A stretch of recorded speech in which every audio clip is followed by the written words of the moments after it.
সম্মানিত উপস্থিতিবৃন্দ, রাষ্ট্র ব্যবস্থার যে সংস্কার, আমরা যারা বিভিন্নভাবে প্রতিদিন খবর রাখি দেশ জাতি সবকিছু দেখে আমরা এতটুকু বুঝেছি আমাদের রাষ্ট্রীয় ব্যবস্থার মধ্যে বেশ কিছু সংস্কারের প্রয়োজন আছে। আপনাদের কাছে যে ফোল্ডারটি আছে, এখানে আপনারা যদি দেখেন এর ভেতরে কয়েকটি ভাগ আমরা করেছি: গণতন্ত্র ও জাতি গঠন, মুক্তিযুদ্ধ, অভ্যুত্থান, সাংবিধানিক সংস্কার, সুশাসন এবং স্থানীয় সরকার। আমি ডিটেইল আলোচনায় যাব না। আমি প্রথমেই শুরু করতে চাই গণতন্ত্র ও জাতি গঠন।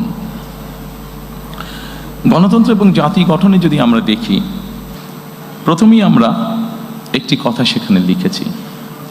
যদিও গণতন্ত্র এবং জাতি গঠনের এখানে যেই বিষয়গুলো আছে, যা আমরা গত 1 বছর ধরে দেখেছি, যে সরকার গঠিত যে রিফর্ম কমিশন ছিল, সেখানে যা কিছু আলোচনা হয়েছে তার অধিকাংশই কিন্তু আমরা অনেক বছর আগে, প্রায় 2-2.5 বছর আগে আমরা জাতির সামনে উপস্থাপন করেছি।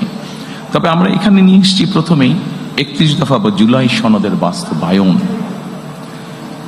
আমরা যখন প্রথম দেশের মানুষের সামনে 31 দফা আমাদের 2030 ভিশন বা 27 দফা উপস্থাপন করেছিলাম, তখন 31 দফা বা জুলাই সনদের বিষয়টি তখন ছিল না।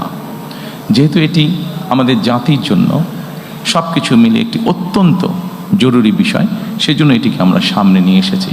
কাজে আমাদের জাতি গঠন এবং গণতন্ত্রের ভিত্তিকে যদি আমাদের শক্তিশালী করতে হয়, আমরা বিশ্বাস করি যে 31 দফা এবং জুলাই সনদের যেটি আছে সেটিকে অবশ্যই আমরা বাস্তবায়ন করব।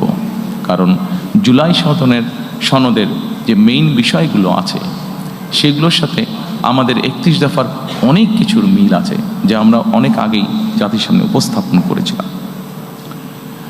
সম্মানিত উপস্থিতিবৃন্দ, অবশ্যই আমরা জানি 2024 সালে যে গণ অভ্যুত্থান হয়েছে, সেই গণ অভ্যুত্থান হয়েছিল ফ্যাসিবাদের বিরুদ্ধে। এবং এই মুহূর্তে আমরা বাংলাদেশের যে কোনো প্রান্তরে যে কোনো মানুষের সাথে যদি কথা বলি, যারা গণতন্ত্রে বিশ্বাস করে, যারা দেশের স্বাধীনতা সার্বভৌমত্বে বিশ্বাস করে, এরকম জ্ঞানসম্পন্ন যে কোনো মানুষের সাথে করি, প্রত্যেকটি মানুষ এক বাক্যে বলবে যে অবশ্যই আমরা ফ্যাসিবাদের পুনরাবৃত্তি চাই না।